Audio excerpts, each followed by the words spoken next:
we get started then? Go on then. Okay, fun. Do you need to do a sound check or anything? No, I can see I can see the levels there, and then I'm just recording on the phone as well. Oh.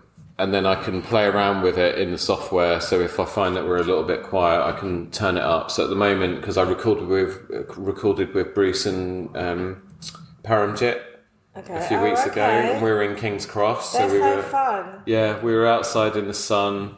It's a long recording. I'm going to have to split that up into maybe 2 episodes, like a part 1 and a part 2. Well, to be fair, there are 2 of them talking. There are 2 of them talking, yeah, exactly. But their story is just so amazing as well. Is it crazy, like the gin? It is crazy, yeah. That's where the name came from. Oh, okay. I won't tell you anything else. You have to listen to it. I like her. She's very bubbly and vibrant. And yeah, extremely. She's got a good energy. Very, yeah. That's it. Yeah. And speaking of energies, like, you know Natasha Gupta, Blue Feather. But she talks about energy because she said when she meets people, especially when she meets people for the first time, she sees them in colours. That's weird. I didn't know that about her. Yeah, I want to shrink down to microscopic level and I want to be inserted in her brain to see how that works because I find that incredible. Yeah. So she said when she met me for the very first time, she saw the colour green. Okay, that's a nice colour to be, isn't it? I know, I'm not really a big fan of green, but but I'm getting into it now. I'm getting it. I've got a green car. I'm making a green linen suit for myself at the moment. Did you didn't get the green car like after she said that, did you? No, I'd already ordered it like 9 months ago. But thank God. That's a bit extreme. Yeah, exactly. And I've got about 4 or 5 green t-shirts now that I would never have had that colour before. So, you know, that's probably her fault. Yeah. But yeah, no, she's big on energy. I wonder what colour she sees me as. Yeah. So I want to ask her, right, and then I'll get her to do a colour chart so that we know what the code is. Yeah. Like green is your... Do you think people are the same colour every day, or do you think they just change? No, I think they change, because I... Because if she saw you the next day, you might have been like burgundy. Could be. Then you're really screwed up on your car order. Yeah, brown or black or something. Yeah, exactly. But no, I see... Definitely I identified my moods with colours. So that probably plays into the way that I dress as well. So if I'm having a day where I'm just feeling off, then I'm wearing a black tie and I'm wearing charcoal. When I think about it that way, yeah, actually. And those days, because it doesn't matter how I dress, my mood is so affected that I'm going to feel like crap anyway. There's no amount of dressing that's going to make me elevate myself, even though other people might see. But then it doesn't really seem to matter, because it doesn't matter how I dress. People think I'm smart anyway. I've just realised this is probably the first time that you've actually seen me not in a suit. Yeah, that's true. You always dress very nicely. Yeah. I'm not that you're not dressed nicely. Obviously, but you are dressed very. You are dressed very. I guess at a founders club thing, I'm guessing that you kind of have to be your brand to some extent, right? If you're, a kind of, I know you're not Savile Row, but you're that kind of ilk, aren't you? Like a high end. I'm the what do they call it? Like the arch enemy or the antithesis or something to Savile Row. Like I'm the one that really pisses them off. Yeah, but because I'm on the other side of Oxford Street. Basically, kind of giving what I'd like to think is the same. Well, no, it's proven because I've got clients who used to use Savile Row, but basically doing it in a way that is better value. Better service, so I guess all the rest antithesis. of it. But I mean, you're still in that like high-end league. Like you're not kind of Burton's, are you? Like you're going to be up there, and so I think somewhere like Founders Club, you probably need to, dress to who you are, right? Yeah, it's kind of. I do now because it is very much about when I walk in, people who don't know me, or usually what happens is KP grabs my arm when I'm trying to talk to someone like you and really actually get some time with you, and he'll just grab my arm just as we're getting into a flow, and he'll be like, I need you to meet this guy over here. because he's, clocked something in the conversation with them, where it's like, oh, you need to meet the tailor because you're into your clothes or whatever. So that I do now. But when I first started going to Founders Club events, it was actually more about the fact that, and if this makes it into this episode, then listeners will be rolling their eyes because I've talked about it so many times before, but about my intro version, where I'm not comfortable going into big group settings and like events and networking stuff and so on and actually talking to people. I'm actually quite shy. I'm a big introvert. Absolutely, I'm exactly the same. But you see, it's weird because I'd never have thought that about you for some reason. Yeah. So the perception's all skewed, right? Totally, but considering I have all these thousands of people on my platform, it's like, what? But it's true. It's like, and I think that's just it. I think people's perceptions are always based on a whole load of assumptions about what they think your life is going to be like and what kind of person you might be because, you're in this industry and stuff, but it's actually usually couldn't be further from the truth. Yeah. So, for me, I thought I would have to dress in a way that would draw people towards me or at least get them looking at me. So when I walk in, at least a few heads snap round and are kind of intrigued. But I think they do.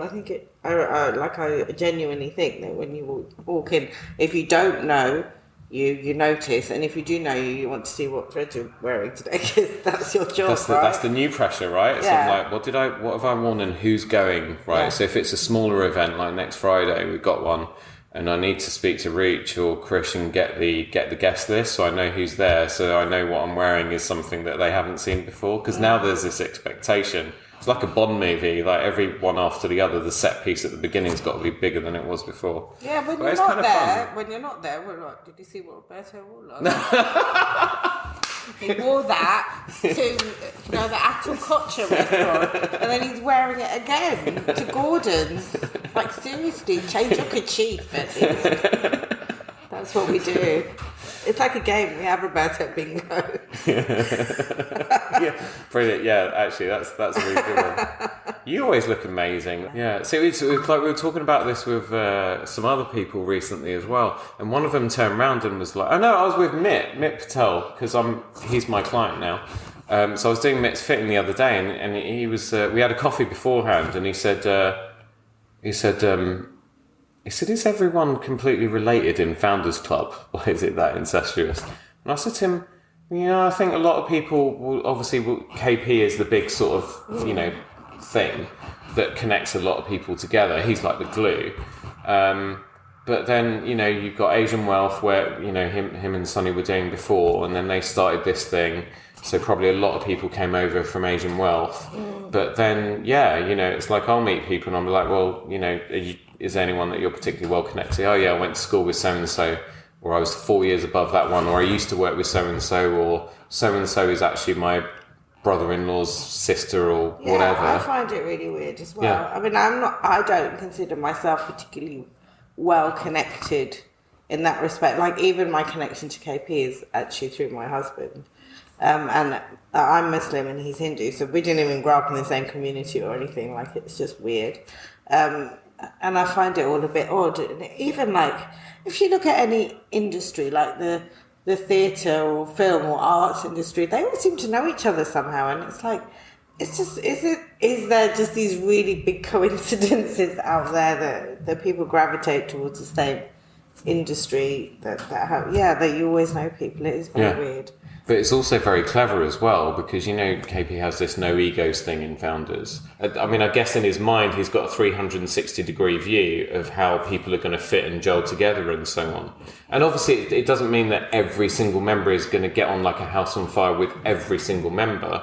But again, it's the old 80-20 rule, right? If you can get 80% of the membership in that same sort of, but for some weird reason it works, right? So, but do you not think that just like even the universe and what have you, it should be about balance as well? So while, like you're not getting the other extremes of people that might make a difference to, people's perceptions or the way people do things. I mean, I know lots of people with huge egos, it's not that I like them necessarily, but I think they're actually really good learning tools. And I think you need that balance of people like pushing. Yeah. Well, I mean, I think the no egos thing is sort of maybe no egos is not quite the right sort of term, because actually if you think about it, a lot of us, especially those of us that are on Instagram all the freaking time, there's a level of ego there. You have to have a level of egotism. Yeah, you have to have a level of egotism to do what we do, right? To be able to, whether you're introvert, extrovert, whatever, to go out there and to get up every single day and to show up, because we've got no safety net underneath us. We're risk takers. All entrepreneurs are risk takers. We haven't got anything guaranteed to fall back on until we get to the stage where maybe we've sold a few businesses and we've got a bit of wealth underpinning us and so on. But essentially, we're risk takers for the majority of our working lives. And you have to have a level of ego in the mix of stuff that drives you. That's what I believe anyway. Yeah. So it's like, even I say I'm introverted and I'm very, of course I've got a freaking ego. For someone to dress like I do, walk into a room with the deliberate intention of having people snap their necks round to look at me, like ratcheting a shotgun, there has to be a level of ego there. No, but you're like just being a brand. If you weren't doing the clothes thing, I'm picking up my dog's shit on Hampstead Heath or whatever. That's my happy place. Yeah, but if you weren't doing the clothes thing, and then you dressed like that, and you were doing like you were an accountant, say, then it's different. I mean, you want all eyes on you because you want, like, for different reasons. So I've always dressed like that. But because maybe this was always your calling. I've not been in tailoring my entire career, because I was in IT before that, in a completely dressed down environment. That's fun. But I used to come in 3-piece suits every single day. Okay. All right. You egomaniac. I can't argue with that. One of my biggest accounts was West Yorkshire Police, and I remember on a night out after I won the account, and the chief... The accountancy... the IT bit. No, as in I won they were buying all their computer stuff from me. Oh, okay. Not their trousers. And they didn't. No, not their trousers and stuff. Come out in like trousers and cover buns for their.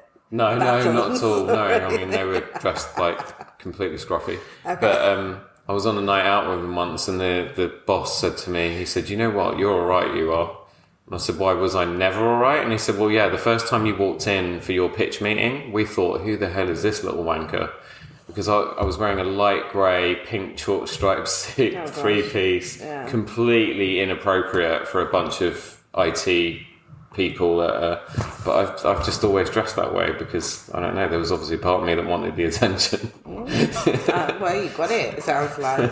But weirdly enough, when you're in IT, it's more of a negative kind of connotation. 100%, yeah. But now that you're in tailoring, it's like the best thing ever. Yeah, exactly. So, there we go. Right, so we've done a lot of preamble. I haven't even done my intro yet. Okay, do your intro.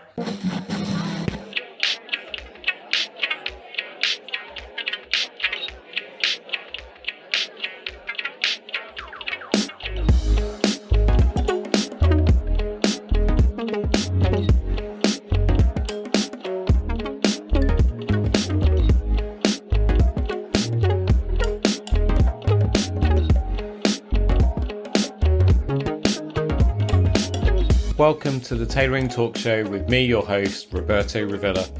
I'm a bespoke tailor, menswear designer, and owner of Roberto Revilla London Suit and Shirt Makers. This is the podcast where you drop in for the threads but often leave with something quite unexpected. I talk to self-starters and creators about their journeys, the highs and lows, and the lessons they've learned along the way. If you haven't already, please support the show by subscribing. And if you're listening on Apple Podcasts or Spotify, please help me out by leaving a rating and a review.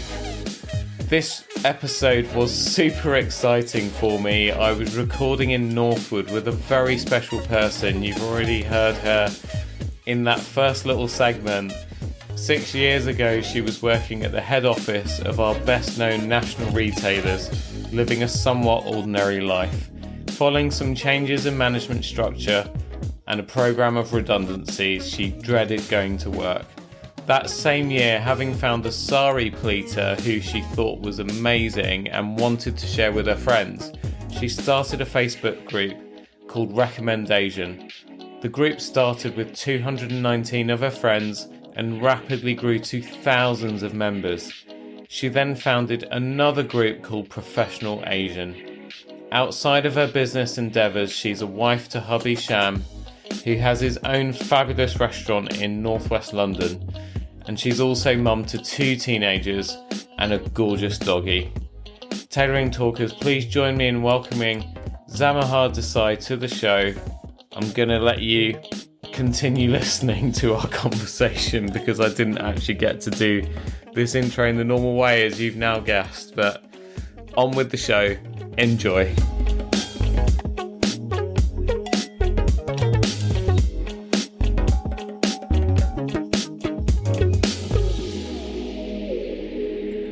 Okay. None of this is going to make the cut anyway because I won't have you. We can't be talking about like Founders Club egos and like pretend they're not. But the magic when you listen back to this, it's the magic of editing. Trust me, and I'm really, really good at it now. But do you have to sit there like cutting and splicing and I'm not physically doing it, obviously, but it'd just be. Yeah, totally. You know, when I was at university, I did a media studies degree, and we had. Showing my age, we had actual tape and we had to do the splicing and the masking tape and edit it. Like when I did video and music production, and we used to record tracks onto tape, and then you'd have like 8 tapes going each track, and then you'd have to like literally splice them up really finely, join them back together. All of that. Hopefully it was like hopefully there'll be kids listening to this, but they'll be thinking, tape? What's tape? Right, I want to focus on you now. How are you? I'm really good, thank you. It's so good to see you. So I was super excited about today because we've met a few times now, but we never ever get to spend any quality time together. So this is like a treat, isn't it? It's a treat. Yeah, guilty pleasure for me because I actually get you one-on-one with nobody grabbing us. Saying, hey, come over here, I need you to talk to whoever, and so on. So, how are you? I'm very well, thank you. I'm doing good. I'm just trying to kind of get into my summer mode and get a bit more motivated and everything. I don't know, but I think this time of the year, everyone's on holiday. All you can see is like pictures, off in Dubai, off in like Spain, doing this, doing that. And it's like, I want to go on holiday, but I've got a lot to do still. Yeah, I've had to kind of try and keep that in check because I'm going through a super stressful time. We've got like a ridiculous number of weddings on at the moment and all sorts of other stuff going on. But then, when you look on Instagram and you see people, diving into a sparkly blue, clear water ocean and all of that nonsense. And I messaged someone and I was like, I'm so jealous. And she messaged me back and she said, oh no, I'm just literally working up the road from you at the moment. That's from like 5 months ago. It's people regurgitating content. It is content creators. I mean, it's like you don't know where they are. Like I always used to really believe Instagram. I think, how are they in like Zanzibar one day and in France the next? And like it's really weird. But yeah, I think you learn, don't you, that it's not all real, which in some levels is kind of comforting as well, because you're like, okay, pressure's off. It's not, life isn't really that good. Yeah, no, exactly. And then once you discover like filters and stuff, and you can tell they've got a filter on, they must look like shit today. Yeah. Makes you feel better. Yeah, my friends are having a debate at the moment because they think that I'm having Botox and stuff because I seem to not be aging. And I'm completely honest, I go for a facial every 5 weeks. Radiance Beauty Salon in Charlotte Place, W1. Go and see Amy. She's absolutely amazing.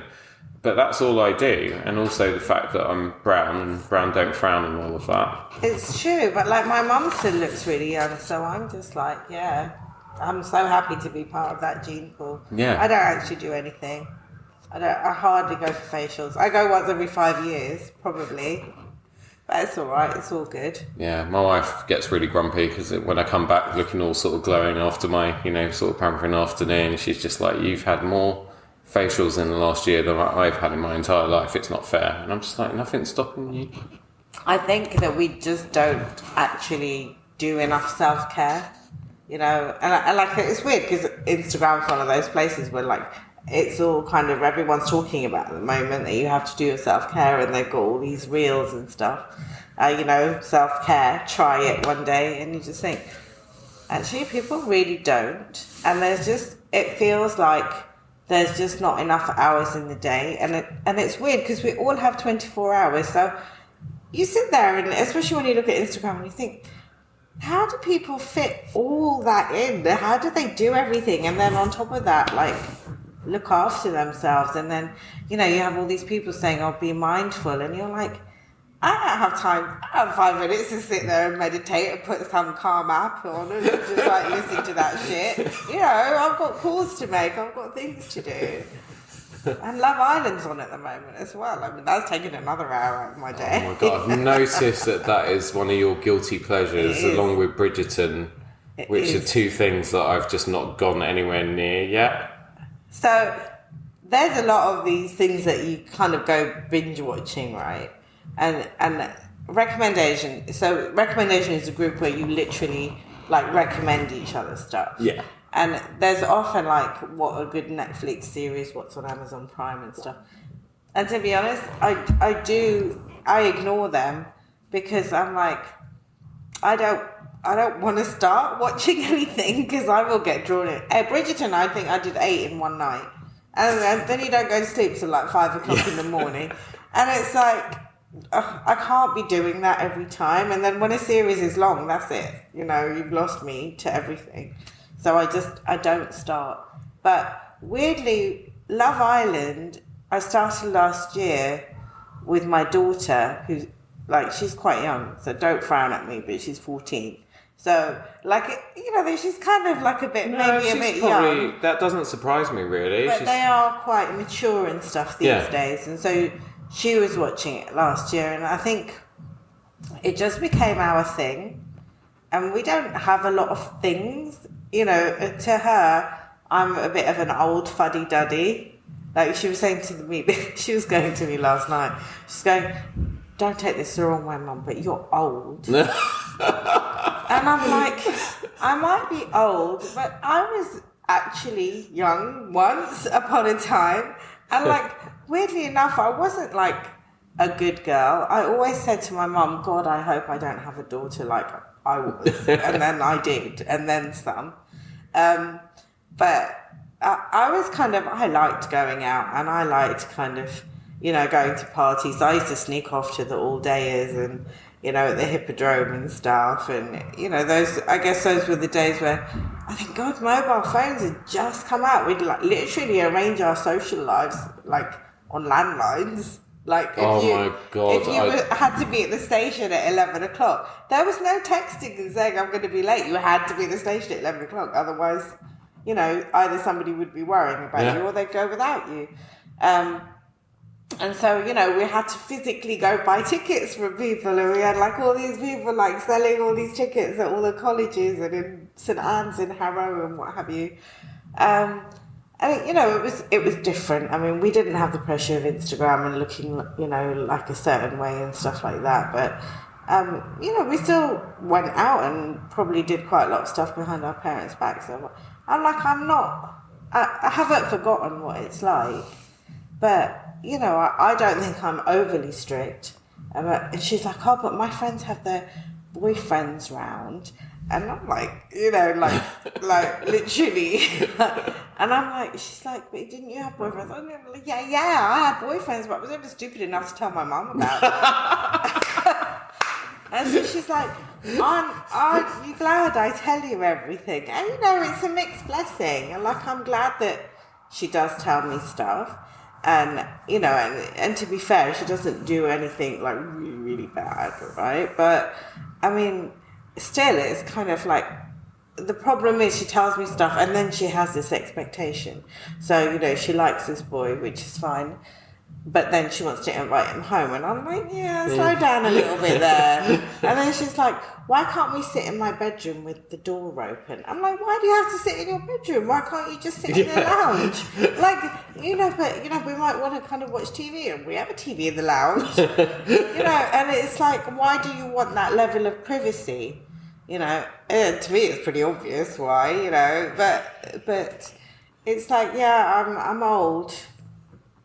I can't remember what the point of me telling you that was. No, not at all.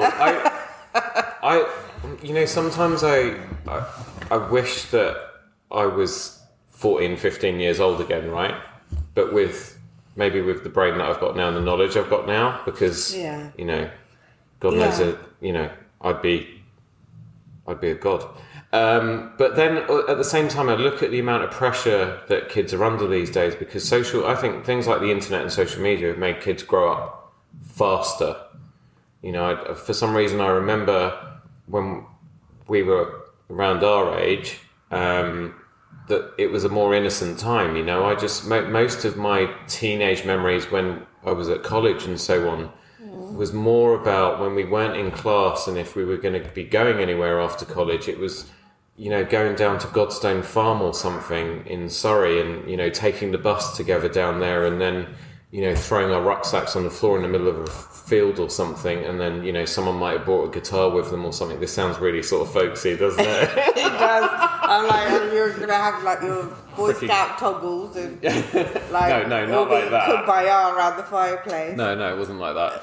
But then because we didn't really have smartphones and all this other stuff to distract us, and all of that. Whereas now it's like people are living other people's lives through screens. Yeah. And I can't imagine the amount of pressure that puts on kids as well. It does. And I mean, I guess, so the reason I was telling you about it obviously was Love Island and binge watching and stuff. So circling back to, now that I remembered what I was talking about, that pressure is like there when you watch on, they're all in their bikinis and all got these like perfect bodies. And do you know the thing that makes me laugh though? I'm keeping an eye on the Michael Owen stories. Oh, are you now? I'm keeping an eye on but just to see the photos of his reactions. Liverpool, United, where no, I were support you? Arsenal. Oh, okay. Oh, he didn't play for Arsenal ever, did he? He was Liverpool, wasn't he? And then he went to Real Madrid, which is my wife's team. Oh, okay. Yeah.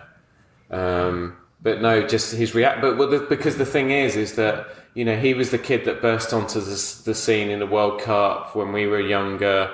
But now he's a fully grown man with a nearly 20-year-old daughter who's on Love Island. I don't know what they get up to on that show. And weirdly enough, he was the heartthrob, but he was always quite like square for a footballer. I never remember any controversy around him at all. I think was he not the one that bought like a whole road and had his whole family live on the same road as him? I can't remember. I think. But correct me if I'm wrong, and that would be the first time I know something more about footballers than the bloke.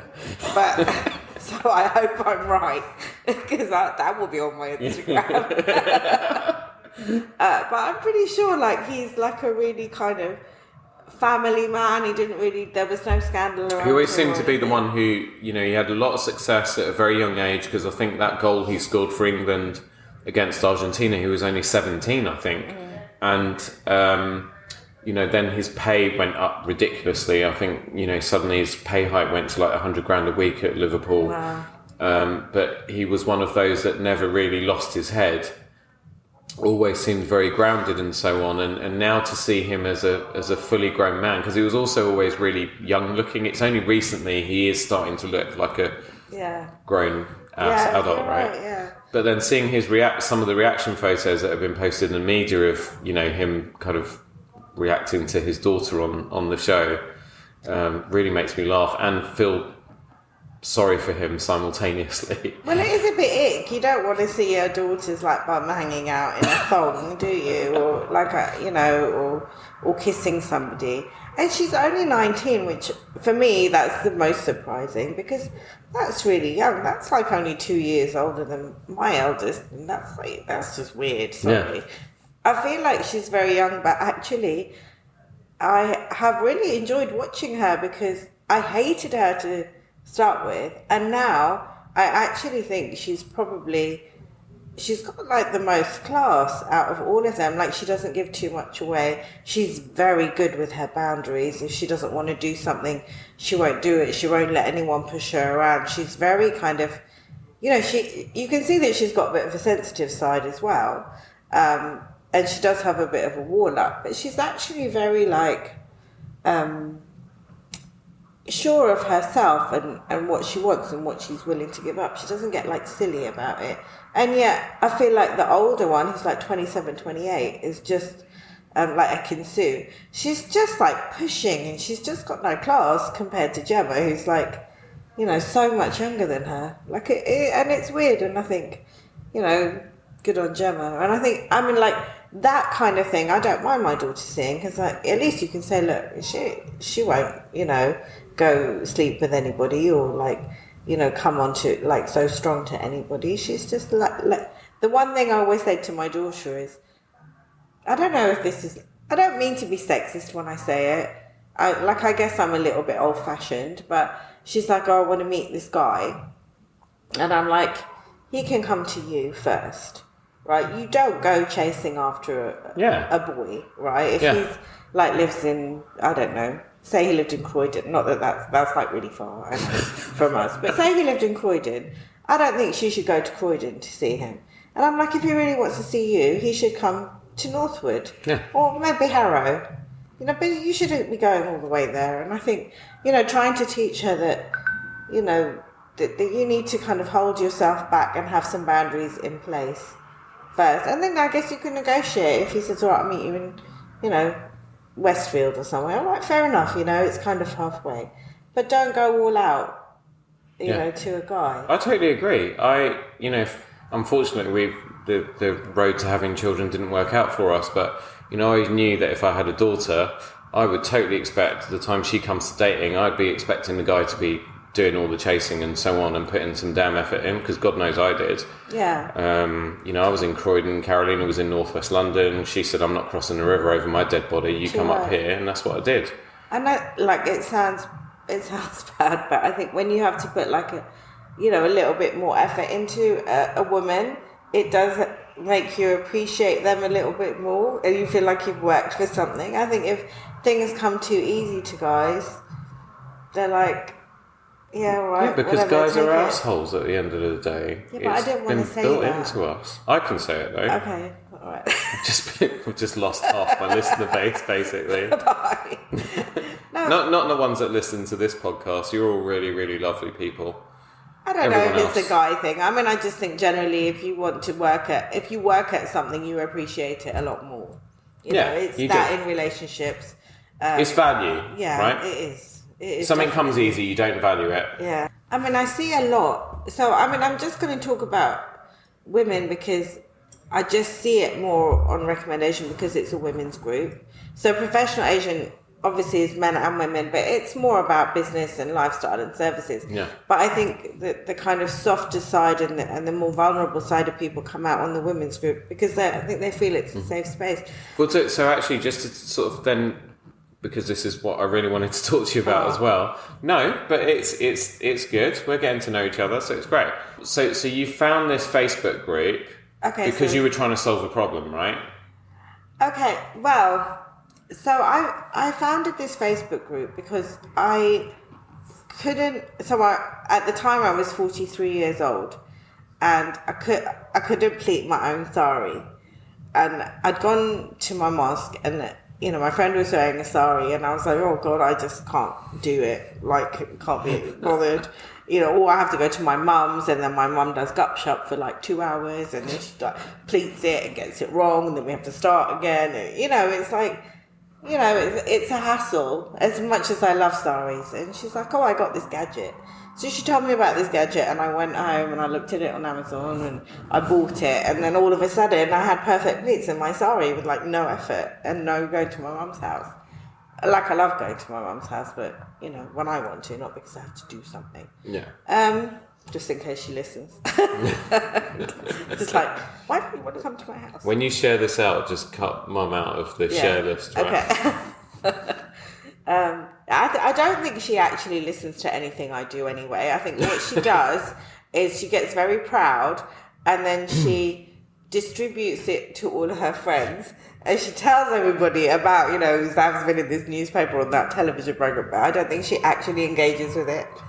So it's all good. She won't listen to it anyway. I'll still tell her. We love you, Zam's mum, if you're listening.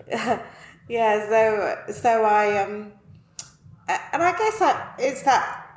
I mean, we talked about this before. It's that people pleaser syndrome that I have, and it's weird because I always looked at it as a negative. When I was in my corporate world, we did those Myers-Briggs things, and I always came out kind of green and friendly and happy, bit of a process person, and I'm like, God, that's like for me. Although I always came out as this kind of people pleaser, in my head I was like doormat. That's what I associated that if I'm that kind of person, then people are just always going to walk all over me, and I didn't want to be that, but on the other hand, I didn't know how to be anything else because I was maybe a little bit of a blue sky thinker and a bit of a process person, but I was never ever really in the red or really in the blue. I was always the same, and so and I guess at that point it was weird. I thought, I want to tell my friends about this. It's going to make a difference to people's lives, and that mattered to me because I think it's very hard trying to kind of keep on to your culture in a Western environment, and two, for me, and I think a lot of, I'm a Smiley, and a lot of my community, when we came over in the 70s, one of, the directives from the Aga Khan was, it's not a directive, that's the wrong word, but the advice was integrate. You're in this host community, and he was very clear. He's like, you have to get along, you have to succeed in this community. You don't have to take on their vices, you don't have to go drinking, you don't have to go smoking, but you take you take advantage of the education system that they have. You take advantage of the knowledge you can get, and you get along with them. And then you see pockets of communities literally don't even speak English, in kind of some of the more regional places, and they seem to be kind of living, nice lives and stuff, but very insular to each other. And then, you see other people, and you can see it with a lot of the communities that have integrated, and they seem to be thriving. And they're doing so well. Their children are getting educated. They're getting good jobs, or they've got their businesses. It was very important to us at the time. But then it did mean that, I didn't know how to make a good curry. I didn't know, I didn't need to, because my mum made the curry. Yeah. I didn't need to learn to put a sari on because I only wore it at a wedding, and my mum would do it for me. And we've integrated to that point where we're losing our culture. Yeah. And I think when you're at it's something you mentioned earlier, you can go too far the other way. Yeah. Right? Because we were growing up, and I remember, I can name all the Bollywood films that I would have been sat in front of as a kid or watched with my family, maybe up until the age of 13, 14, 15, 16 years old, and then suddenly you're sort of I want to get away from this, because parent repression, all the rest of it, and you associate all of that with that. Exactly. But then you can swing way too far the other way, and then you kind of lose, so it's now, since I'm, sort of building my networks and so on, and I'm starting to realise that, no man is an island, or any man who is an island is basically screwed, You need to have people around you. You need to have the right people around you. You need to be able to reach out to people out there not just when things are going good, but when things aren't going so great. Yeah, no, you definitely do. But then it started as a, or it still is, right? It's a women-only group. Yeah. And then when you think of Asian women, because it's something that Natasha and I were talking about. She was talking about the fact that, she's an interior designer. She gets in at the build stage, and we know what the building industry is like. It's very male dominated. It's very white, if I can say. Yeah, actually, I just said it. It's very white, and to use her words, I'm paraphrasing her a little bit, but she said as a brown Asian female person going into that environment, very, very challenging. Yeah, and I guess it's different when you talk about it with other women. I think you can you're probably a bit less controlled about what you say. So I think having a group just for women meant that, well, first of all, no, what man is going to care about a sari pleater? Like, not very many, I would think. I'm kind of interested in that now. Yeah, but you're in that kind of clothing industry, and but on the whole, it was all kind of lipsticks and moisturisers and, moisturisers, you got me again. Yeah, but the majority, I guess my husband wouldn't have really been cared, and it's that kind of thing that you just. You kind of vent in a different way to other females, I think. So it was a women's group, and and I guess it just felt right at the time. And there was only about 200 members, but I think I was, touch wood, I was very lucky with my timing. I think, you kind of, like you were saying before, you kind of come full circle. So you go, you're at home and it's a little bit traditional. So while we integrated, we still ate curries and stuff at home. I still had curfews. There were, certain ways to dress and to behave. And, there was still those very traditional values inside the home. And then you kind of go to university and you don't need to do any of that anymore. And you can just go do what you want, or you go find your, job, or however your that long 20s chain and shackle out. Is suddenly off. Yeah, and then actually it's not about, your community, or it's just about you being an individual and expressing yourself how you want to. And it's, and it's definitely not the time that you'd necessarily go out and wear saris, at that point.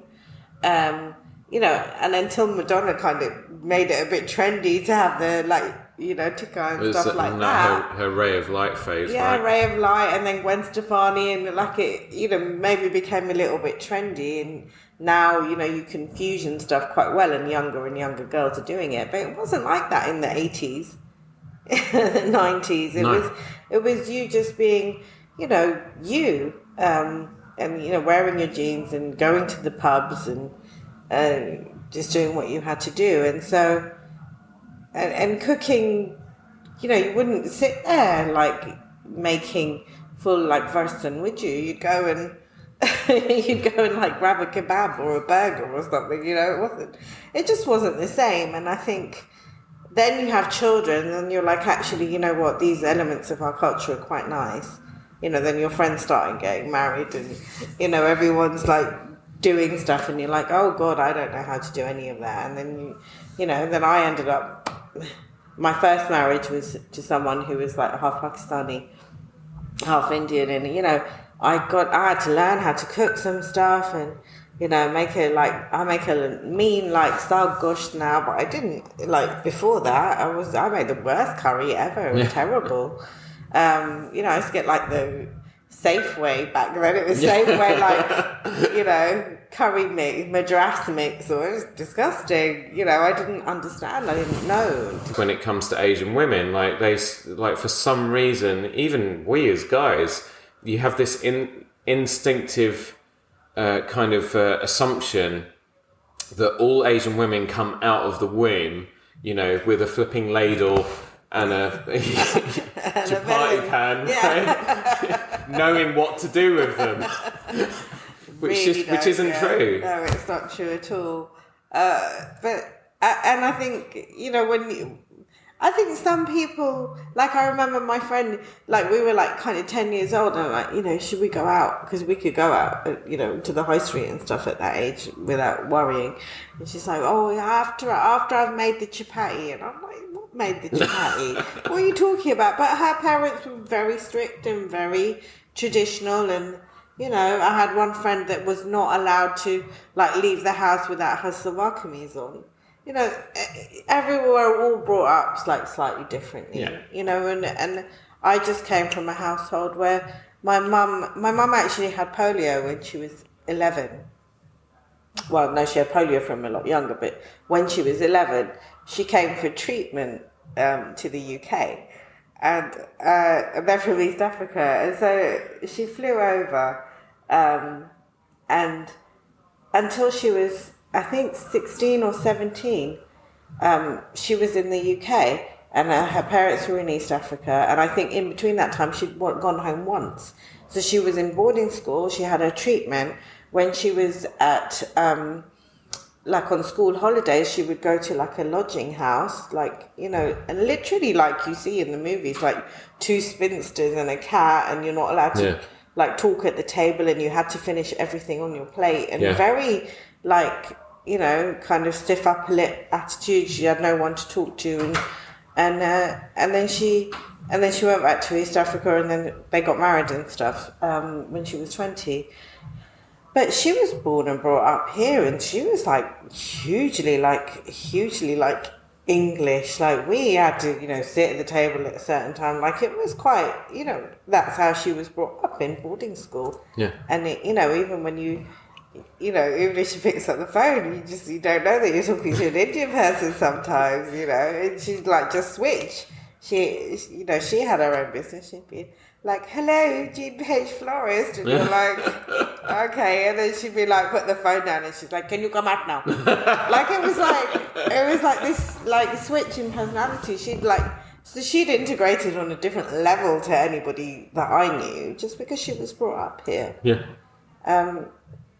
So we're all different. So yeah, I knew nothing. I didn't know how to do anything, and I think with RecommendAsian, I guess a lot of my community had integrated, and I felt like this would be really good because none of us wear saris. We just stick on a salwar kameez and go to the mosque. And I think it was just a resource. And I was, at that time, there weren't a lot of Facebook groups, or you weren't a member of a lot of Facebook groups. There were a few, but not very many. And I think it's just something that we just needed for our age almost, for the people that my age, like, not really so much into Instagram, like my age group is quite Facebooky, and you know, just I guess having that camaraderie and that auntie network, but without being aunties, with it being your peers. Yeah. You know, and getting like, because you know, to be honest, like my mum's great, as in like, you know, if I need a sari blouse made, she'll take, you know, everything to her tailor and the material and everything. But I'll come up with this sari blouse that is like up to my neck, that has like no sexy cleavage or like no shape. It's just like this round neck and this high back, and you know, these like kind of 3/4 sleeves, and it's like a massy one, you know. Whereas I'd go to weddings and all the kind of younger people would have like all this kind of backless, one sleeve, one shoulder, I was at a wedding, you know, plunging neckline. And I'm like, where do they get these made? Because my mum goes to this one tailor. Yeah. Like, how do you know? You don't know. And no auntie is going to tell me where to get a sexy sari blouse made, right? But all of a sudden, you know, there was like a world of designs available. Yeah. But you kind of put the community together, and then all of a sudden, when you have got that question to put, like, where the hell can I get that from, or get this done, or whatever, you just ask the group, and all the answers are there. Someone's got an answer. Yeah, and they do. It's like an oracle. Not only one answer, loads of answers, and we're all kind of slightly different. So, like, I find like the Gujarati community are a lot more trendy than like the Muslim community, because we've been so. I was at a Guju wedding about a month ago. Yeah. Oh my God, the girls looked amazing. Amazing, right? And I think as a Muslim, I literally, like, I'm a bit scared of going to Guju weddings, because I feel like I don't know how to put the outfit together in the same way. I mean, they just like rock it, and I just think I just look like somebody did some kind of multicolour ulti over me, you know, like with all the like different colours they have going on. But they just, I don't know. I think they just look great. you know.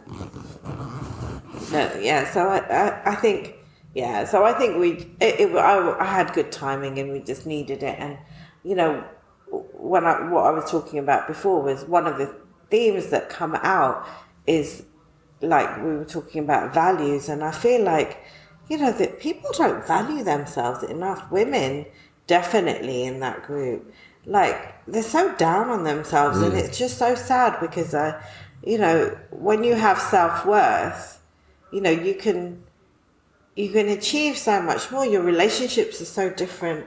You know, I went from a not so great marriage to a great marriage now, and I think in the in between time when I was single, you know, it really gave me a chance to reflect on who I was and what I wanted and stuff. And to be honest, even at the beginning with Sham, I think I gave a lot, and you know, we had like a rocky start, I would say, but the moment I'm like, okay, dude, I'm a queen. The moment I was like, I deserve to be treated like one, or okay, bye. Yeah. You know, go. Yeah. Don't want to know. And I think literally that was the moment, you know, that once I said it out loud, and I guess, I don't know, because he heard it out loud or he realized I wasn't messing around or anything, and you know, that the whole dynamic changed, and it became such a stronger relationship. And not because he ever didn't think I was a queen, I don't know, but I think because I had verbalized it and articulated it, and I believed it, and for me, you know, it changed. And I think women don't do that enough. I think that they're so down on themselves and they don't make enough time to look after themselves. You know, everyone else is a priority. They're never their own priority. You know, I'm guilty of not, you know, doing enough self-care. But I'll tell you, when I get to that point where I just think, you know what, I need to do something for me right now, I'll do it. I don't make a regular habit of it, but I will do it if I feel like things are kind of getting on top of me and I need to. And I think that is, you know, that's a game changer. And I think that's what I want my daughter to realise, that, you know, you have a value, you're worth something. You don't need to go chasing after people. They need to, you know, acknowledge that you are a queen. Yeah. That, you know, it doesn't mean you have to be horrible to people. It just means when you value yourself, others value you too. That's it, exactly. You know, they value your time, they value, you know, your input into their lives, you know, all that kind of stuff. It makes the relationship so different, but it makes your relationship with yourself so different. And that's taken me like 50 years to realise, nearly, you know. And I don't want my daughter, I mean, I know she has to learn her own lessons, but, you know, I just wish that women would, you know, learn it sooner rather than later, because they would have much more phenomenal lives. It's that holding back, though, I think, that then, what's the word, perpetuates the problem generation after generation. I mean, I love women who are outspoken and who speak up. I mean, that's why I'm married to who I'm married to, because God knows she doesn't hold back. But it is very important, you know, especially, you know, guys, we get complacent. And I see it time and time again, and even with myself as well. It's like our business is at a transitional phase at the moment. We're starting to, you know, put a vision statement and I'm writing down my goals. But one of my goals was, I haven't got it here, but it's something like to become a better and more attentive husband. And then I've listed the ways that I want to be doing that, you know, making set time for my wife every week. And then when she actually has got something she wants to tell me, actually dropping what I'm doing and actively listening to her. It's gonna take me a little bit of time to perfect all of that. And maybe I'll never get there, but at least I'm aware of it now.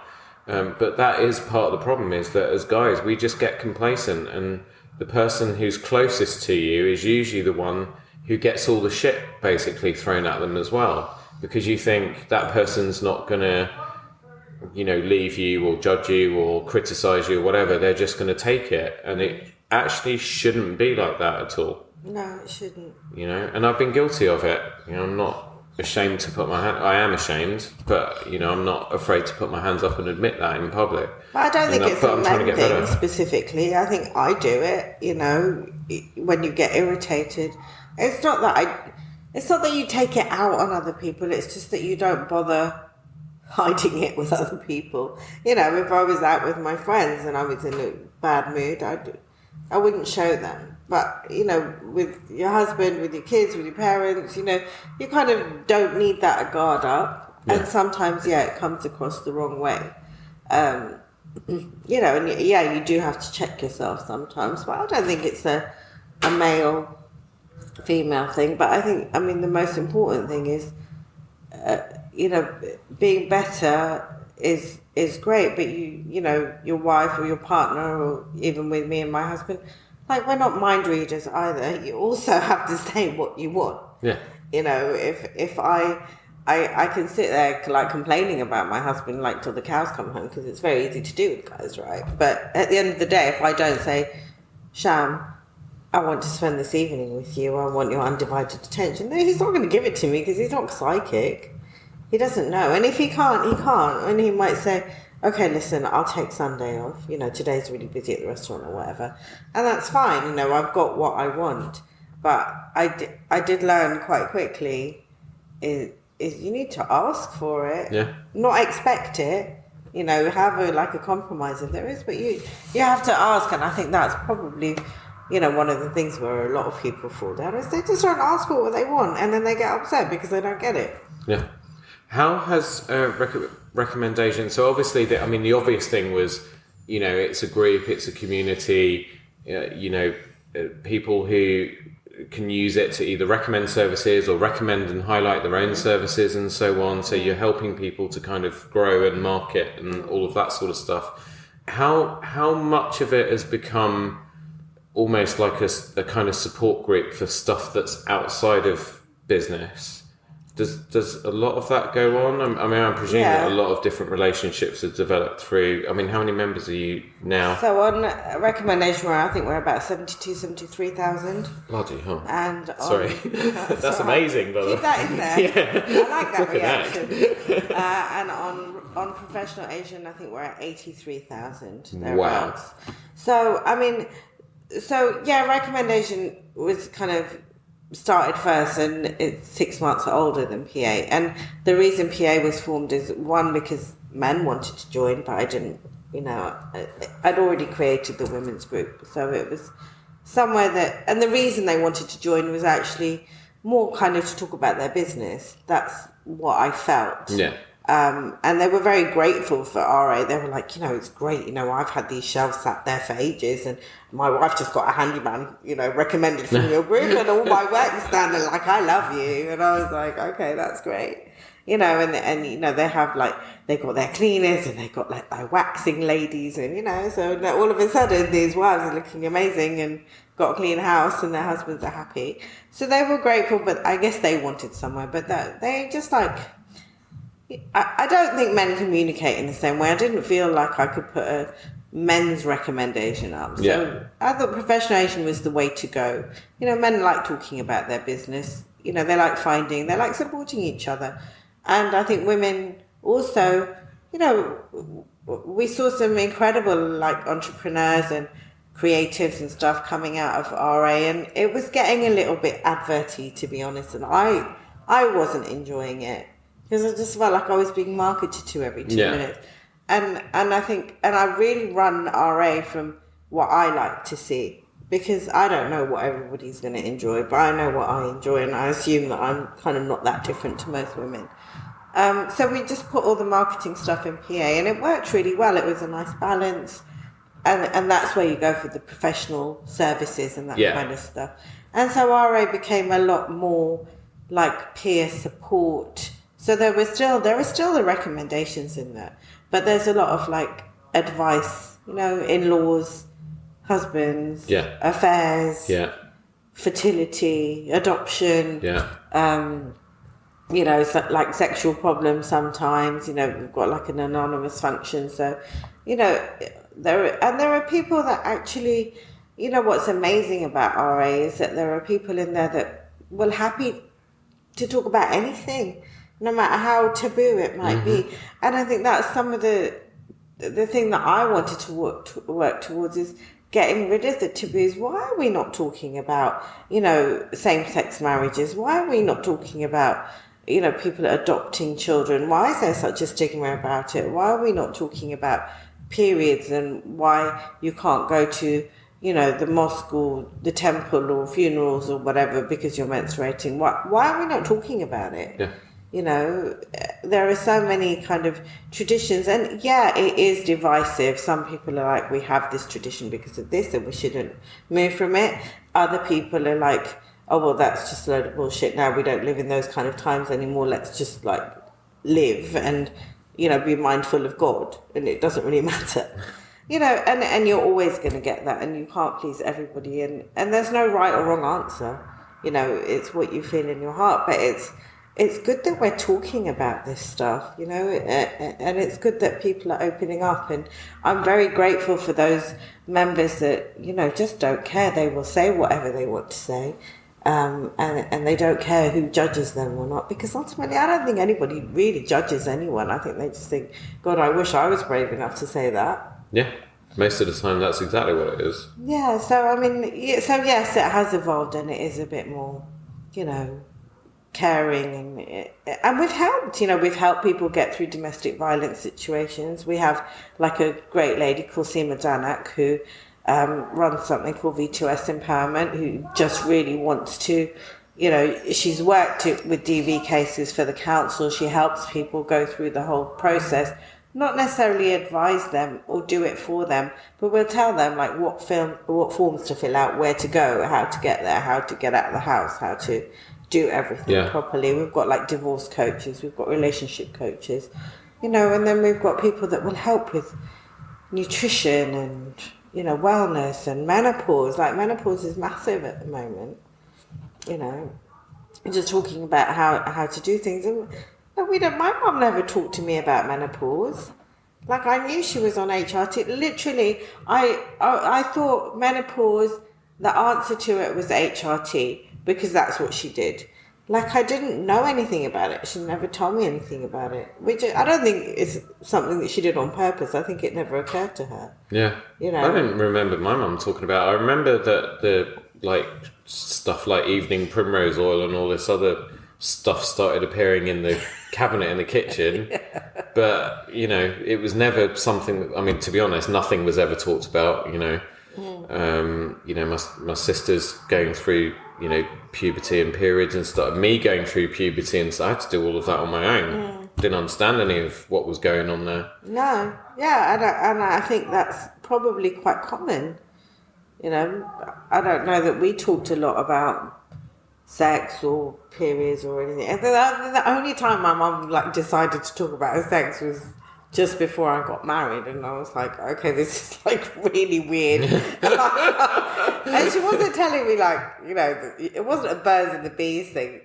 She was like, you know, you should like keep your man satisfied. And I was like, oh my God, like my ears, I wanted to burn them off. Like I don't want my mum. Was that in her prim and proper colonial English voice? It was actually. It was very like sit at the kitchen table, cup of tea in hand, and you could tell that she'd like been thinking about like how to say it and whether she should say it or not. But I mean, I think it's obviously something that she found important, as ick as this is to say. It's obviously something that's worked for her marriage. Like I don't want to think about it, but I mean, like it was nice of her to do so, and actually, why wouldn't we be talking about it? It's like normal, like sex is part of marriage. You know, things go wrong, things go right, whatever. I mean, it's like, I guess, you know, you should be able to talk to your mum, you know, and I think now I would imagine that my daughter might want to talk to me about it. And the thing is, I think she was just leaving the door open for me to come and get advice, because she'd obviously thought I was still a virgin or something. I don't know. But I don't think she wanted to kind of tell me like what she was up to, but I think she just wanted to say, you know, you should do this. It will be, you know, it will be good for you, and you know, if you want to come and talk, the door's open. And I think it's probably the same. I would be similar to my daughter, as in, you know, I'm happy for her to talk about it, but I could imagine that if I was talking about it with her on my side, she would get like the complete ick, right? Because it's not the kind of thing you want to, you want to kind of have that mental image of with your parents. No. Yeah. I don't know if you're going to cut this. I don't like, it's just like if your listeners could see my face, it has got like ick all over it. Yeah, we're not starting the video versions of these until the autumn, when I've got the studio set up, and then they'll go out on YouTube as well. So at the moment you can make all the facial expressions you want. I bet they're making the same expressions. There's probably people listening to like absolutely squirming right now at the very thought of it. Because I am, and I'm sat here right in front of you. So do you think, as time's gone on, that there are more Asian women in business, there are more Asian female entrepreneurs now than there's ever been before? Oh, because I mean, you're obviously now very busy with the RecommendAsian network, and you know, events. I mean, you've taken up, as we talk, we're sitting here, you've taken up a 2-month residency in Northwood. I have, because I think it's important for women to be able to kind of co-work and network and work together, and you know, so we've just got this hub over the summer, because to be honest, over the summer holidays it's very hard to work at home.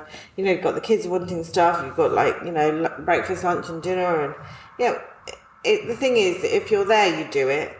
If you're not there, they can probably get on with it themselves. Yeah, let them fend for themselves. You know, and I guess it's just somewhere to go where you can just sit, get your laptop, get a coffee, you know, do your work, or meet your clients, or, you know, bring people in. Like, we've got rails if you know, want to show your clothes off, or, you know, anything like that. Like, we've just got, like, resources. It's very, like, Instagram friendly. You know, you can have photo shoots here. It's just quite a versatile space. And I just thought, it was sitting here not doing very much over the summer because it's so quiet. Let's just have like a little bit of an escape room.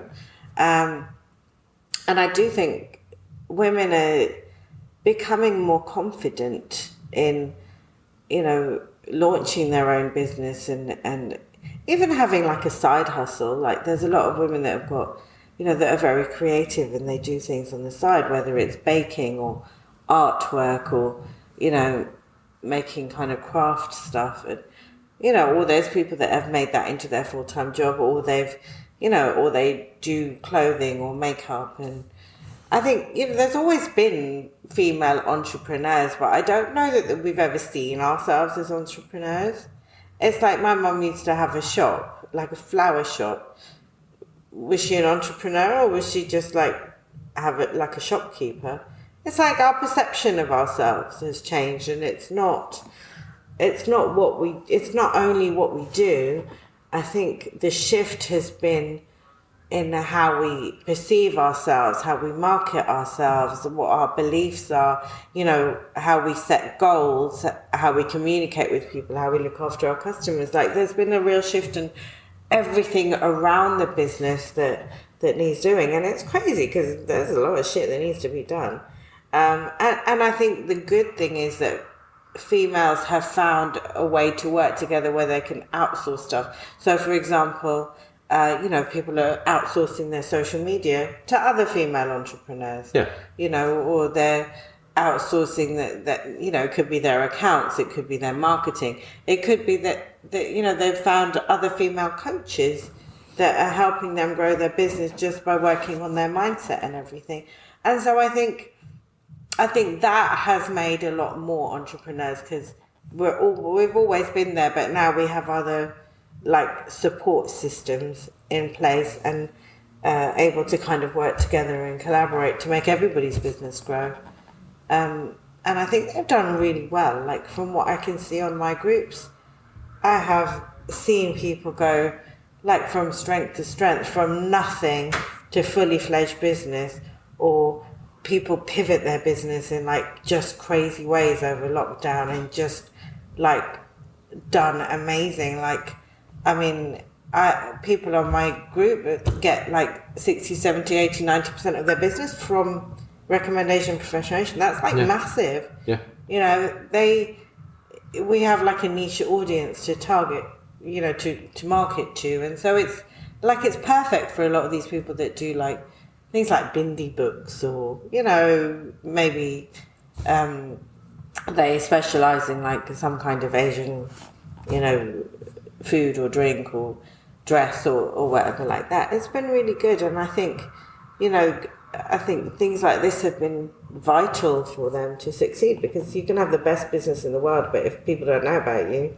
you don't really have a business if you're not selling stuff. Yeah, exactly. So, not just the promotion side of things, but I think also, you know, as business owners, it can get quite lonely as well, and having a network is really important. I mean, I know since I joined Founders Club, the shift in my mindset, and therefore the shift that's happening in my business, has been profound. And that's not, you know, 90% of my business isn't coming from Founders Club members. Being around other people who are at different stages of the journey and have had different experiences.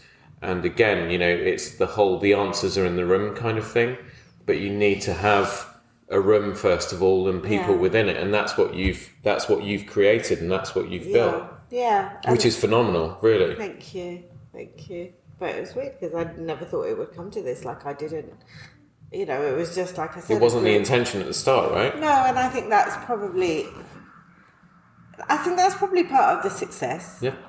I think when you come from a place of giving, that, you know, you're not really, like, I never expected anything back from it. I just wanted to tell my friends, you know, I just wanted to kind of make life easier for people and make things a bit more accessible for people, including myself. Like, you know, I ask as many questions.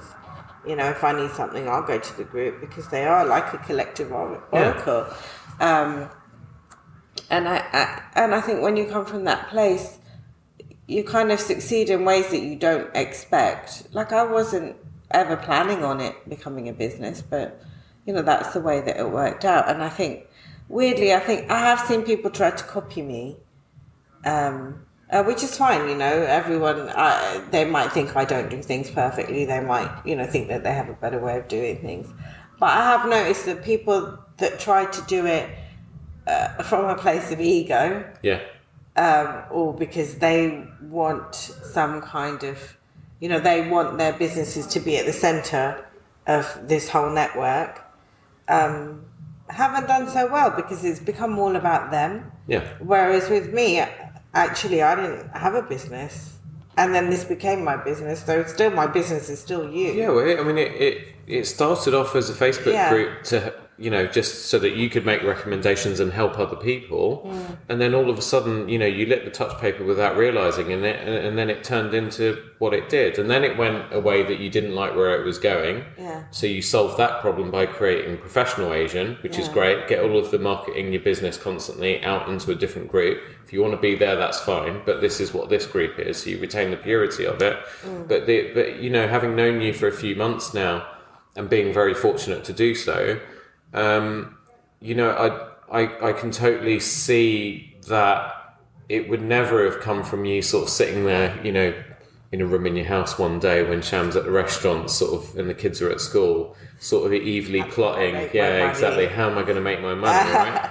Not at all. And I think when you come from that place of serving, right, even if it is like with the intention of business, but because you want to make something better, or you can see where you can improve things, or, you know, you want to be that thing for somebody. I mean, it's like, you must feel like that. You could either be a tailor who, you know, just wants to be the next, I don't know. Oswald Boateng or whatever. I was going to say like Versace, but, you know, he's like, I don't think he's you. And I couldn't think of anybody. But if you wanted to be the next thing and that was your intention, then you might not be as successful as you being somebody who wants to make clothing that is, you know, stylish and affordable for somebody just like yourself. when your intention is there for that, you're going to smash it. But if you're trying to chase being somebody else, you're never going to be anybody else. You're always going to be you. But when you come from a place of service and stuff, I think it's just a whole different vibration. Yeah, absolutely. And I think that is what breeds success, not trying to be somebody else or trying to be rich or trying to be successful, but just trying to serve. Does that mean then that have you looked into the future with RA and PA, and have you kind of got an idea of where you would like it to go and develop, or are you quite happy kind of just with your little surfboard, just kind of riding the waves and, kind of letting it organically become whatever it is? I'm using so many cliches right now. No, that's okay. Do you know what I mean? Yeah. No, I get it.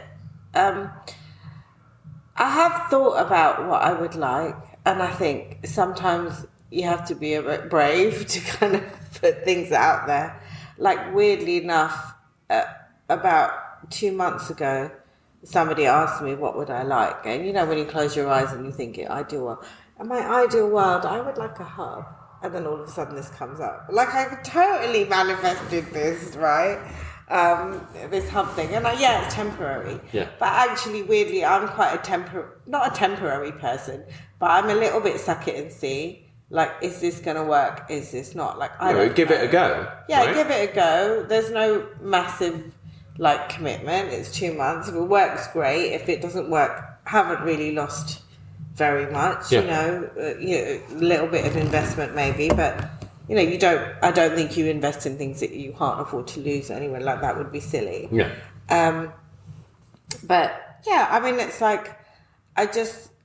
I just try things and see. I'm still a little bit feely because I didn't come from a business background. Everything I've learned, literally on the job, and I've made some huge mistakes, and I still continue to make huge mistakes. But I've made some really amazing decisions too, and I think you kind of have to learn to, trust your instincts or try things and see if they work, or if you're not sure, just have a little bit of faith.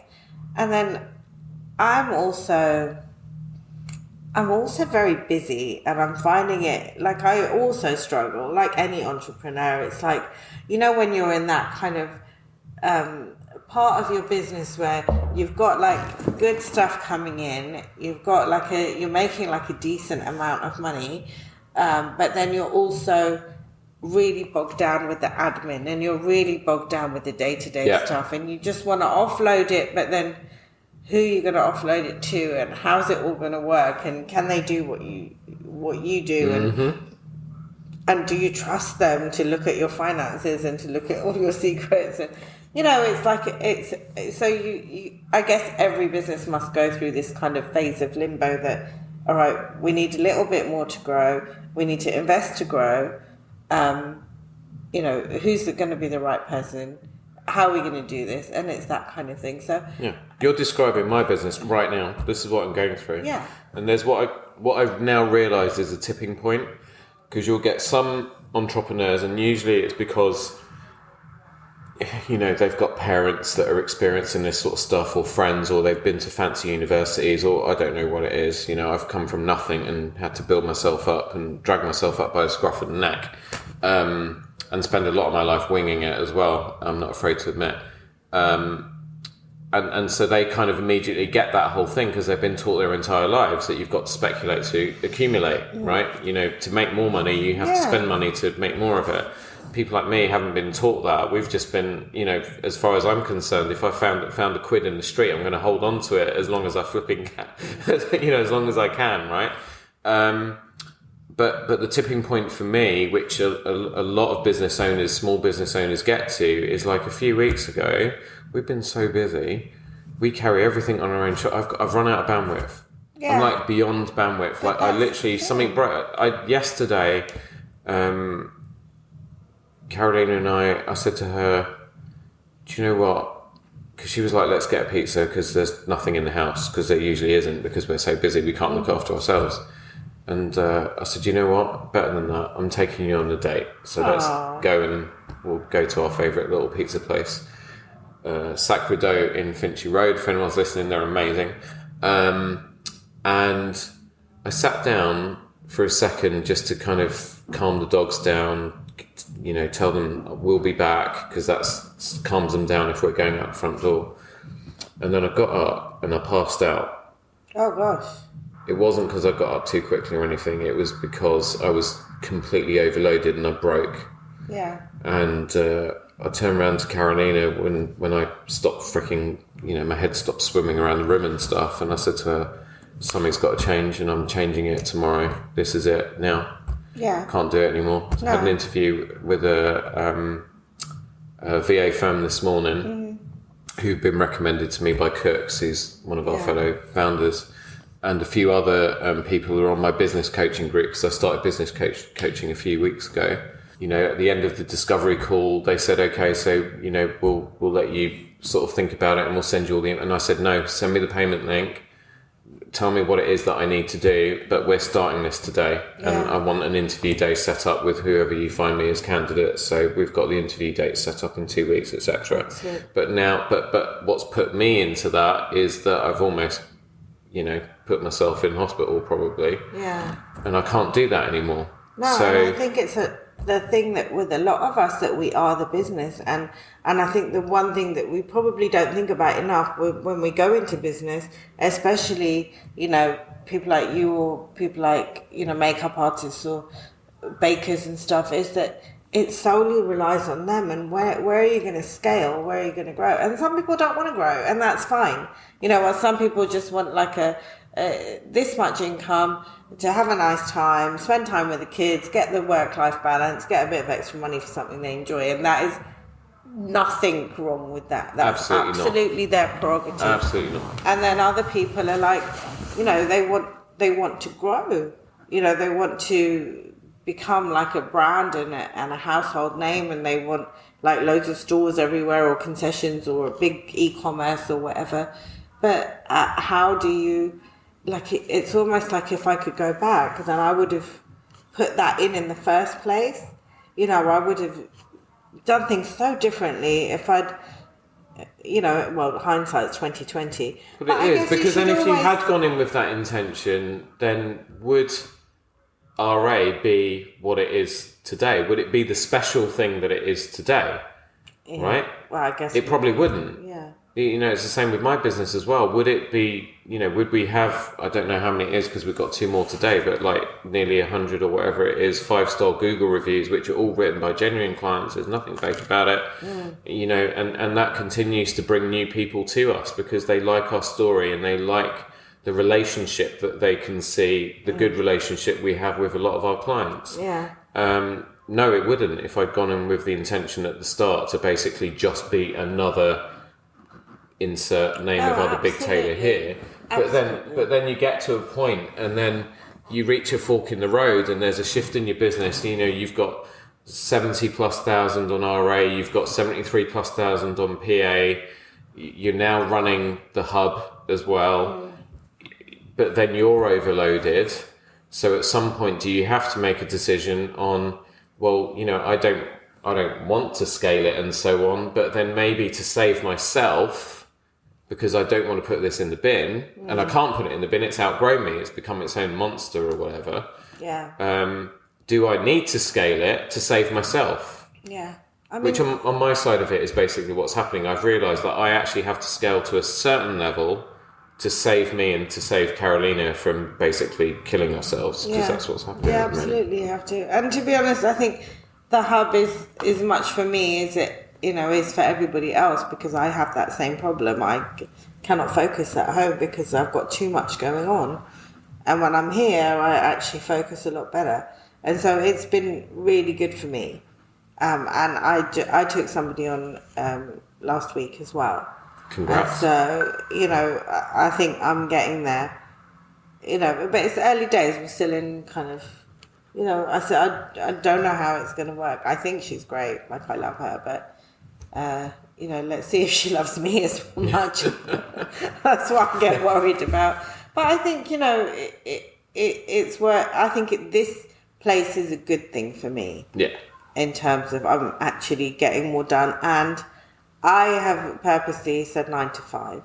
So it's not often I'm here later, maybe 5:30, but I'm home, and I do not work the weekends. I haven't, put anything out for the weekends for this, apart from private hire. So, so actually it's helped me with my work-life balance, and I kind of, I'm little bit more chilled, get a bit more time with the kiddies and the dog. Not that they ever want to spend. My dog's great. My dog is like by my side, like my shadow.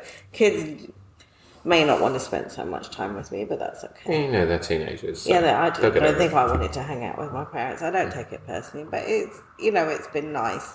And and I guess I've been doing some stuff to kind of work on myself as well, and a few things for me, which, like you said, you have to make that conscious decision to. And I think I was feeling very stuck and very, what's the word? Kind of a bit demotivated and very procrastinating a lot and kind of being busy without actually accomplishing anything. Yeah. And I was getting very frustrated with myself, and something needed to shift. And I went to a rapid transformational coach called Jazz Bamran, she's in West London. It's like a 3-month thing. So rapid isn't kind of, I'll hypnotize you and you're going to change and become this tomorrow you're going to be in power, Wonder Woman, and run around and get everything done. It's not like that. But weirdly, I think it took me a little bit longer. So the first month I was a bit I don't know if this is quite for me. Second month I got that breakthrough, and to be honest, I've never had a breakthrough before. You see it on Tony Robbins and all that kind of stuff, and it's all these people blubbing, and you're okay, whatever. But the thing is, it's really real to them, and it's and they get to it really quickly. But with me, I didn't. And then, when I actually, I went to the next session, not really expecting anything, thinking, okay, so, maybe this isn't quite right. And she just managed to hit that nerve. And I was one of those, blubbing pile, wrecks. Uncontrollably, crying and stuff. But I think you don't take enough time to really introspect, and actually sometimes you need someone to help you do it. And even with that help, sometimes it's hard and it struggles, and you have your own kind of shame around things, which is weird because I don't think I actually have anything to be really ashamed of. But I think sometimes society, puts these constructs on you, and you don't feel you're worthy of stuff, or you deserve to be stuff, or you're carrying guilt around something, and you probably need a little bit more prodding in to kind of delve deeper about stuff. One of my previous guests, Evan Herman, he said what we need to learn to do is, or give ourselves permission to do, is to give ourselves grace. I don't. Which I thought, which we don't enough. Yeah, we don't. Right? It's I'll go out cycling because I train 4 or 5 times a week. I have to do it, not just for my mental health, but I've got road collision injuries and that sort of thing. It's the only thing that keeps me on an even keel, and also it is my time to myself as well. And if I don't do it, then I'm a worse person. I'm no good to my family, etc., etc. But then I still feel guilty every time I'm taking a bike out at 6:30 in the morning on a Saturday, knowing that Carolina's going to get up and I'm not going to be there for another hour. But he said to me, but you shouldn't do that, because in actual fact, you have to look after yourself. You do, and Carolina is probably there like this. Oh, with a big starfish. She's got the whole bed to herself, thinking, take an hour and a half, love, and bring me a coffee. Yeah, exactly. That's as long as I'm back in time to put the cafetiere on. I will tell you, and I will keep reminding you, because I'm part of your cheerleading team now, that I think what you've built in such a short space of time is it's nothing short of phenomenal, really. Thank you so much. And like I do appreciate that, and I know I absolutely know I don't take time to appreciate it enough, because I think when you are on something every single day and it grows, it's like, I'm sure you got your dogs when you were a puppy, when they were puppies, and all of a sudden they're like this, and like, how did that happen? Yep. But they're still like your dogs, and you still do the same thing, right? And I guess it's kind of like that with me. Like, you know, it might have started small, but it's grown, and I'm there every single day. There's not a day that I don't check in. Like, even if I'm on holiday, even whatever, you know, it's on my phone. It's not, you know, it's compulsive. I have to do it. It's like breathing for me now. So, and in that respect, a lot of it doesn't feel like work, because it's literally part of my routine. Yeah. I don't know if that's a good thing or a bad thing. It's not a bad thing until it starts to feel like work, because it starts to get in the way with other things, and it interferes with your health, it interferes with family, etc., etc. Yeah. That's when it starts to become a problem. So it's starting now. It's after I've been doing this. It'll be my 20th anniversary in the business in September. It's my 10th anniversary since I founded the company, my own company, in a month's time, and now, for the first time, it's starting to feel like work.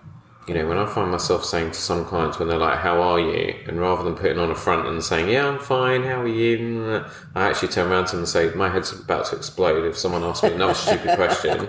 Like, literally, I do not want to be here right now. Yeah. I'm tired.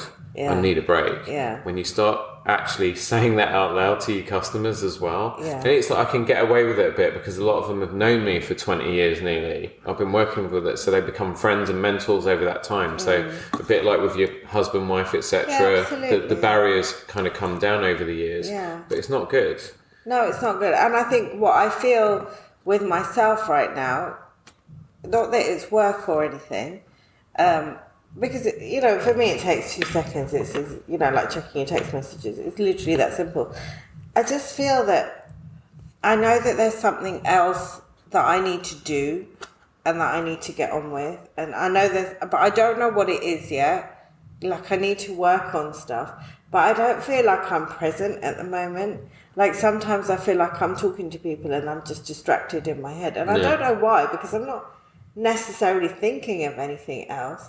But I just seem to be zoning it in and out really quickly. Yeah. So there's definitely something there that I need to explore. But, you know, I guess the first stage is just acknowledging that, you know, there's something wrong here. So I definitely need to kind of look more at that. But it's still fun. I still find it interesting. You know, literally every day, like, I can talk to a new business, like someone that's inquiring about membership, and every day I hear the most phenomenal stories about how people have founded their business, because we're very much in the small business space. Yeah. Like, it's a lot of like solopreneurs, or, you know, maybe husband and wife teams and stuff like that, and just, you know, where they've come from, where how they got their ideas, how, you know, they've shifted stuff, what kind of day jobs they have. And, you know, like, we went to a restaurant the other day, and they're both like working IT, you know, day to day, and then they love food, so they got this restaurant. And I was like, okay, I love food, I wouldn't want a restaurant, but that's where their passion was. That's what they wanted. And I'll tell you, it's called Namaste Mumbai. And it had the most phenomenal food. Like, it was so nice. And it's like a tiny, like, place on a little parade. And it's like, maybe can seat about 20, 25 people. It's Where really is it? Small. Not like kind of literally North Holt, Eastcote border. Yeah. At that roundabout. One of my best friends, Rick, he lives in Eastcote. Yeah. So we're actually going out in a few weeks' time, and we haven't decided where we're going yet. So actually, we might give that a go. And I'll tell you, I mean, like, the portions are massive. Like, for the price. Yeah, I'm there. You don't need to say anymore. You have me at massive portions. We had everything that we had. We enjoyed. Yeah. Even the kids who are fuzzy, you know. But it's like they just got like this passion for food. Like, it's so crazy. They just love it. Yeah. Well, wait till you hear the crazy things, or Have they got a passion for gin? I won't spoil it. Like the episode, I'm about to start editing it, and like I say, it's probably going to be a two-parter because we were together for like 3 hours, right? So we put a 3-hour episode out. But their story's amazing, just in terms of where it came from and so on. But Paramjit was working for the Met Police, and Bruce was like an IT consultant or something. Yeah. And it's weird, isn't it? One night they decided they kind of had this sort of idea to do something differently. And they do, and then they travel down to London, and it's not easy. That's like a big commute to go to a meeting or to do a networking event and stuff. But and it's also when you hear about the challenges that these people have faced as well. It's quite incredible because there's a lot that you learn from that. Yeah. So that's why I'm fortunate. Yeah, I'm glad now that I launched the podcast, and God knows it's becoming like another whole other business. So it's just added a lot more to my already full plate, but I really enjoy it. Yeah. But also from a purely selfish point of view, I learned so much from spending time with other people. And that's what I love. I listen to people every day talk about their passions and what they do and why they do it and how they came to do it. And it's like, so for me, that's like, literally no 2 days are the same, and then you get a sixth sense about these things and how to help people position their business. And there's this one guy that I spoke to, and I knew he was like a career, he helps you with your career and interview prep and your CV and stuff like that. And I knew he would do so well, and I was like, just do this and do that. And he smashed it on PA. His post reach was almost 50k organic reach. Wow. And loads of, and he's like, I was like, how did you do it? And he's like, I did phenomenally. He's like, I've already got 2 clients. This was 2 days later. Yeah. I've already got 2 people signed up with me, and I'm talking to lots of others. And he's like, I've covered my whole year's membership in that just one post. Sorted. Wow, brilliant. Just things like that, results like that, I have to be happy, right? Yeah, absolutely. I can't, you can see, I can't, Yeah, no, your face is just, they can't see it, but your face is completely lit up. Yeah. I mean, not that she's been completely effing miserable for the last 2 hours she's been with me, but but that's my driver. Exactly. And I get that. And I get it consistently. I can see people doing well. So I'm happy. But there is something that is distracting me. And I'm just going to try and explore it. And, hopefully it will take me somewhere, wherever the universe is meant to take me. But it will take me somewhere. It will, definitely. Yeah. And I'm really, really happy to be in that universe with you. That's metaphorically as well as physically in the same universe, funny enough. I'm conscious of time for you. Thank you so much. I think we could just sit here for hours. And we probably will do this again. At hopefully. The orange tree, maybe. Yeah, we'll do it at the orange tree. At that new house when it's eventually done. Zam, where can people find you online? They can find me on Instagram at RecommendAsian. So that's just a play on the word recommendation. So it's just recommend with an Asian. Do you know, I only got that during the course of this conversation. Yeah, it's like a bit of a Phoebe moment. It's taken 6 months for that penny to drop. It's a bit of a Phoebe moment when she sees Central Perk, right? Yeah. She just gets it. Lots of people are like that. That's me all the time. Honestly, as you get to know me, you'll know that, Yeah, so I think Instagram is probably easy. Otherwise, Facebook groups, Facebook pages. I'm very accessible. Yeah, brilliant. Thank you so much. Have you had fun? I have. It's been so nice to talk to you and just get to know you a little bit better as well. Yeah, thank you. Oh, I've got to mention Sham's restaurant, your hubby, Purple Flame in Honeypot Lane, which is the best place to be if you're looking for Indian food and stuff. Yeah. In London. In Istanbul. But go check it out because it is Freaking amazing. We had such a great time there, and honestly, the food's to die for. I'm just going to start, even when we haven't got time to like go out and sit down and have a meal, I'm going to be on the phone basically just ordering stuff to pick up and take away because... That's great. I'm yeah, glad. no. So, I mean, Brilliant. If you get the dry fry, the lamb dry fry, I don't know if you tried that. No, I didn't try that last time. That was the dish that brought us together. That is literally why I married him. Okay, well that's what I'm having. That's what I'm having. If you're next vegetarian, the paneer dry fry. But it's nice. It's nice to have something a little bit different. Yeah, no, totally. But yeah, it's all good. Thank you for that mention. He'll be thrilled. No, thank you. Thank you so much for joining Zamiha and I on this episode. Wasn't she such a delight? She's such a straight talker. She's one of my favourite people. I'm so glad you got to spend some time with her.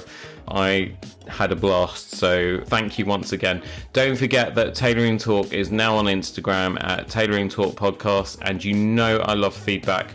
So you can also email the show directly at tailoringtalkpodcast@gmail.com. Please remember to subscribe, rate and review. You can also click the share button in your player to send the show on to people you know. If you're enjoying Tailoring Talk and feel compelled to throw some change our way and support the show, you can now buy me a coffee at buymeacoffee.com/Roberto Revilla. Have a great week, and I'll see you on the next one.